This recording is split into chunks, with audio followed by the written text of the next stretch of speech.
Hello everyone and welcome to another Commander Tactics Deck Tech. As always, my name is Pope. In today's video, we will be brewing around the partner pairing of Vial Smasher the Fierce and Eligeth Crossroads Augur in a deck that I've been calling Scrybal Synergy. First up, we have the Rakdos Berserker Vial Smasher the Fierce. Vial Smasher is a damage-slinging madman capable of reducing opponents' health to nothing, all by complete chance. In this brew, Vial Smasher is more of a passenger, allowing us to have access to the red and black colors of the pie, and in playtesting, I have had games where Vial Smasher barely sees any play at all. What we will be focusing on is our other commander, Eligeth. Eligeth is a 6 CMC 5/6 flyer that says if we would scry a card, draw that mini instead. While blue already has the ability to draw cards very well, being able to draw off of scry triggers offers up a fun and unique brew that I just couldn't pass on. A quick reminder that in these deck techs, I'll be showing you a portion of the spells that I think make this deck functional, as well as some of the more unique spells, but use this simply as a guide. Use whatever scry spells you enjoy the most and make this your own. But now let's take a look at the tactics that we have in place to scry our way to a victory. To everyone's surprise, our first tactic is to focus in on the power of scrying. Across Magic's history, scry has been printed on about 196 commander legal cards. 125 of those cards are eligible for this deck. We are going to pick the scry spells that will give us a large advantage with Eligeth in play, but also the ones that will pair well with our second tactic, which is the historic subtheme. We are running a suite of legendaries, artifacts, and even quite a few planeswalkers. These spells will support our scry strategy while also allowing the deck to function with or without Eligeth in play. The Grixis Wedge has some of the most powerful planeswalkers, so any chance to play them is welcomed by me. Our budget for this deck comes in under $150, and this of course includes all the cards in heavy play and damage condition in order to reduce the cost while keeping the deck focused on its synergies. But now let's get this show started, taking a look at our main focus of the deck, and that is all the spells that will enable us to embrace the power of scry. Kicking things off, we have 3 sorceries in Mystic Speculation, Read the Bones, and Serum Visions. Mystic Speculation, only 1 blue mana, has buyback for 2 mana, says scry 3. This means for only 1 blue, we will get to draw 3 cards, and if we want, we can pay 2 extra to bring it back to our hand.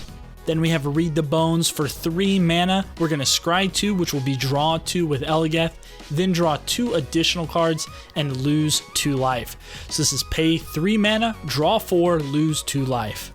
And then we have Serum Visions, simply 1 blue, draw a card, and then scry 2, which of course will allow us to draw 2 additional cards if we have our Sphinx in play.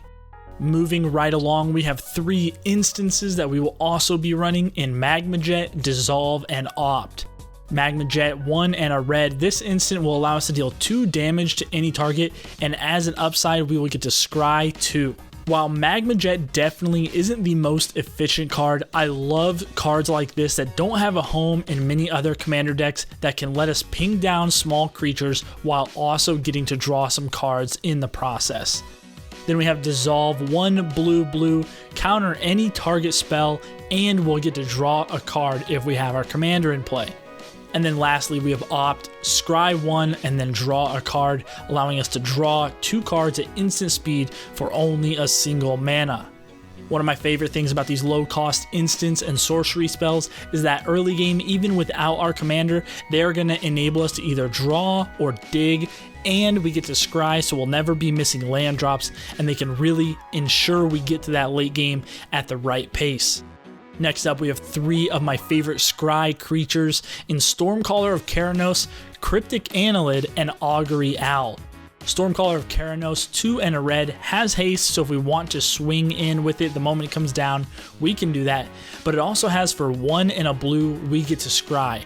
The best part about that is we can activate that as many times as we want. So with Stormcaller in play, it's going to be great early game, and it's going to be even better late game when we just need to draw a ton of cards.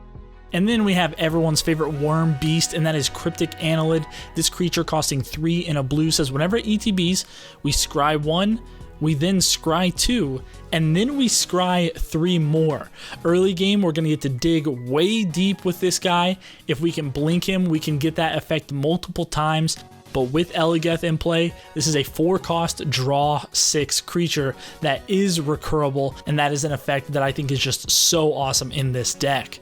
And then lastly, Vial, only 1 and a blue, this flying bird 1/1. Whenever it ETBs, we get to scry 3. So again, early, perfect card to make sure we're not missing land drops or anything like that, but also late game gonna allow us to draw 3 cards for only 2 mana. And to ensure things go even smoother, we have a few artifacts and enchantments to help us get there in Witching Well, Omen of the Sea, and Jace's Sanctum. Witching Well out of Throne of Eldraine, only 1 blue. Whenever it ETBs, we get to scry 2. So again, gonna help us out early game or late game. It's a draw 2 with our commander. And then, if we want, we can pay 4 mana to sack it and draw 2 more cards. So a great option early and late game. Then we have Omen of the Sea. This enchantment has flash, so whenever ETBs, we're going to scry 2 and draw a card. That means we'll draw 3 with Eligeth, and then we can pay 2, sacrifice it, and scry 2 more. So really a great card to have in play early, and we'll be able to activate that late game to draw what we need. I feel like I'm repeating myself a lot, but you get the idea that all these cards, very strong early because they're so cheap, and then late game, they're able to just draw us a ton with our commander's ability. And then finally, Jace's Sanctum. Instants and sorcery spells we cast, gonna cost 1 less, and whenever we cast one of those instants or sorceries, we are going to get to scry 1. Offering mana reduction and the scry or draw trigger make Jace's Sanctum a great option, and you could even lean in more into the instants and sorcery spells and find more cards like Jace's Sanctum. And then rounding out our focus of our scry triggers, we have 3 planeswalkers we're going to be running in Jace Mirror Mage, Jace Unraveler of Secrets, and Ral Storm Conduit. Jace Mirror Mage, 1 blue from Zendikar Rising, has Kicker 2, and says whenever Jace Mirror Mage enters the battlefield, if he was kicked, we get to create a token that's a copy of it, except it's not legendary, and its starting loyalty is 1. Jace Mirror Mage is an extremely weak planeswalker, generally speaking, only offering us the ability to scry 2 for 3 mana, but with Eligeth in play, if we get Jace down and kick it, that's 5 mana spent to draw 4 cards. Not the greatest return, but if they can live for 1 turn cycle, we are going to get to draw 4 more cards and just keep going as long as they're in play. In the several games I have played with this exact deck, the turns where I get Jace Mirror Mage down kicked, he is able to go off, draw 4, lives till the next turn, draws 4 again, and can really just hammer home that ability. Then we have Jace Unraveler of Secrets, 3 blue, so a little more expensive, +1, scry 1, and draw a card, or we can -2 him to return a creature to its owner's hand. The flexibility on Unraveler of Secrets to use it as a pseudo removal makes it a great addition for the deck. And then lastly, Ral Storm Conduit from War of the Spark, 2 blue and a red, comes down with 4 loyalty. Whenever you cast an instant or sorcery spell, Ral is going to deal 1 damage to target opponent or planeswalker, so a little bit of extra removal on the side. Main focus is that +2, which is going to let us scry, so late game it can be a card draw if we need it to be. But also Ral's -2 is so powerful, whenever we cast our next instant or sorcery spell this turn, we get to copy it. Then we can choose new targets for the copy. This turns all of our scry spells into draw a ton and makes him a great include for this deck. But now that you've seen my choices for my favorite scry spells to run in this deck, let's dive into the sub-theme of this deck, which is our historic spells. We are going to be running a ton of artifacts, planeswalkers, and cards that marry the 2 synergies together. First up, we have 2 creatures that really care about the historic spell type, and that's Jhoira, Weatherlight Captain, and Artificer's Assistant.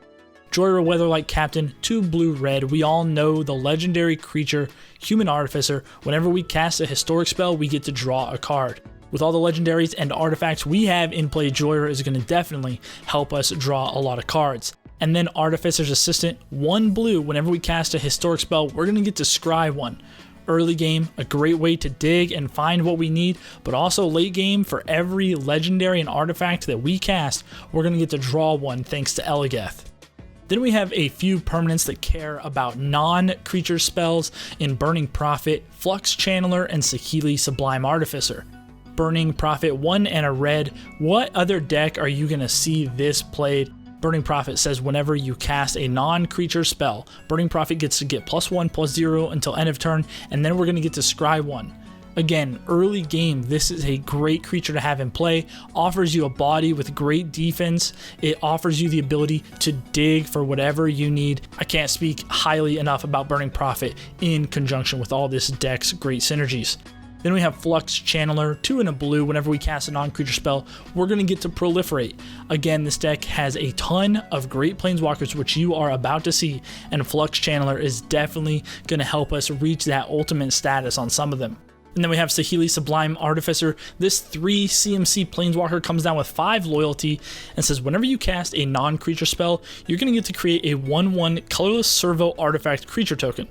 Then we can -2 her to make an artifact we control become a copy of another target artifact or creature we control until the end of turn. Saheeli's ability is going to allow us to double up on our mana rocks if we need to, or even double up on the best creatures that we have in play, all for only a -2 loyalty. But now let's dive into the bad boys of this deck, and that is 3 of our Planeswalkers who all care about our artifacts. And they are Tezzeret, Master of the Bridge, Karn, Scion of Urza, and Daretti, Scrap Savant. Tezzeret, Master of the Bridge, comes down for 6 CMC, so is a late game play, but says creatures and Planeswalker spells you cast have affinity for artifacts. This means we can tap down other artifacts in play to help cast our creatures and Planeswalkers.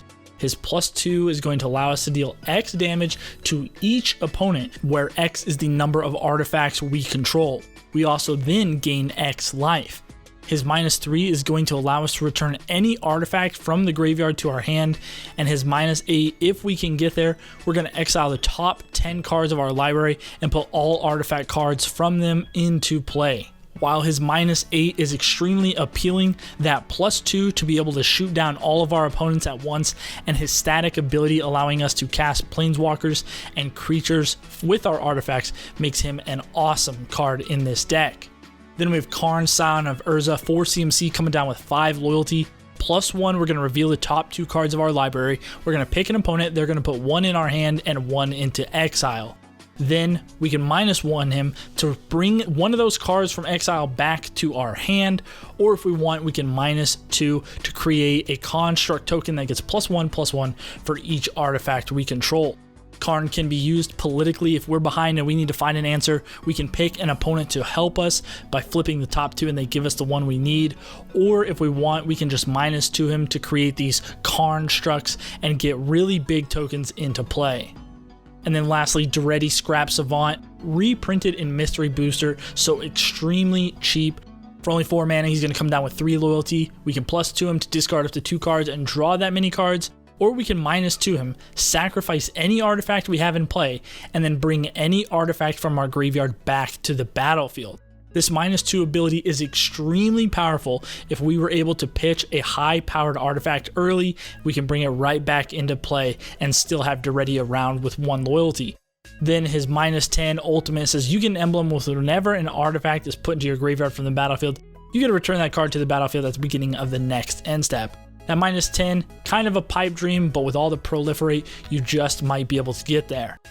And then lastly, we have 3 of what I call our finisher Planeswalkers in Tevesh Azat, Doom of Fools, Teferi Master of Time, and Nicol Bolas Dragon God. Tevesh Azat is brand new, printed in Commander Legends, going to allow us to create tokens if we need to. We can also sacrifice another creature or Planeswalker, and if we do, we get to draw some cards.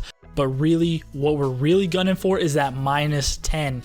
We are going to gain control of all commanders, put all commanders from the command zone onto the battlefield under our control. While this isn't going to instantly win us the game, it is going to put us miles ahead of everyone else and make everyone's game plan that much weaker. Next up, we have Teferi, Master of Time, 2 blue, one of the best Planeswalkers printed recently in my opinion. Says you may activate loyalty abilities of Teferi, Master of Time on any player's turn anytime you could cast an instant. This means that we can activate Teferi on each opponent's turn and have 4 activations from the time he comes down to the time of our next turn. With any sort of proliferate, there is a good chance we will be able to ult Teferi by our very next turn. This means we're going to take 2 extra turns, and in 2 extra turns you should definitely be able to close out games. Teferi has the ability to not only let us cycle through cards, but also has the ability to protect itself with its -3 and is just an absolutely incredible planeswalker. And then lastly, we have the Mac Daddy himself, Nicol Bolas Dragon God. This 5 CMC planeswalker has the loyalty abilities of all other planeswalkers on the battlefield. So with all the ones we're going to have in play, he's going to be able to do what they do. Also, he can draw us a card, he can destroy a creature or planeswalker, and then if we can get him to that -8, each opponent who doesn't have a legendary creature or planeswalker in play will instantly lose the game.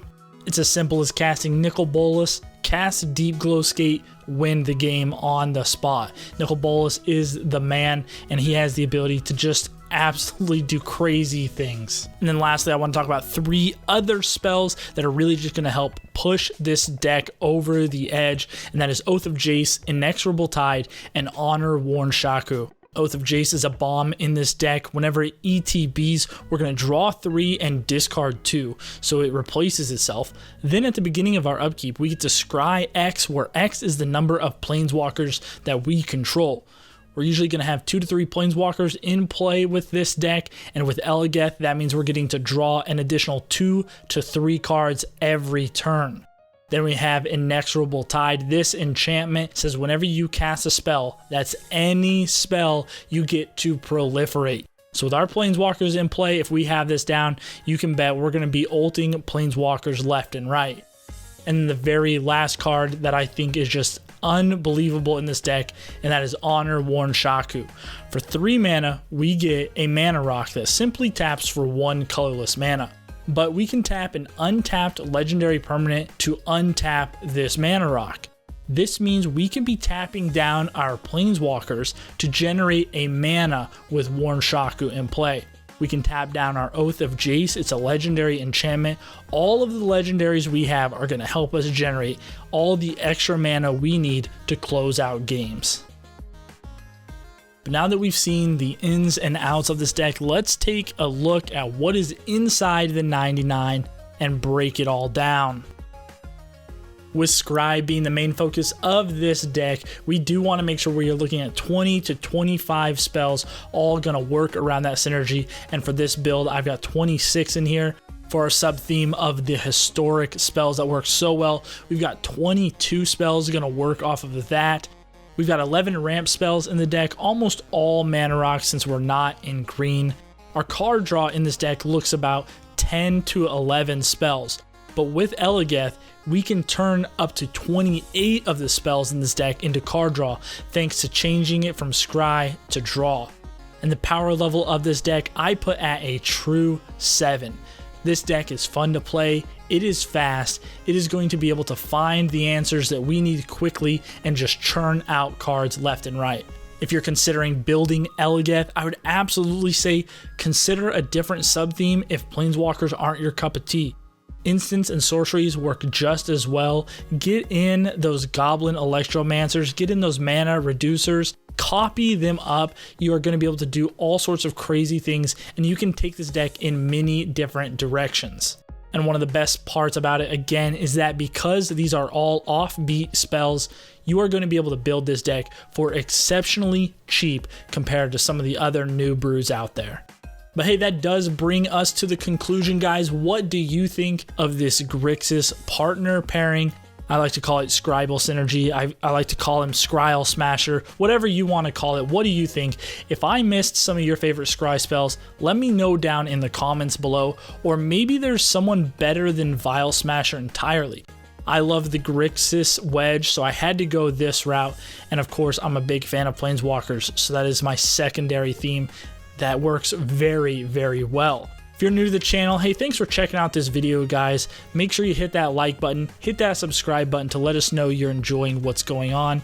If you do want to go the extra mile, we do have a Patreon, patreon.com/commandertactics. If you're a Twitter user, you can head on over there, follow us at EDH Tactics.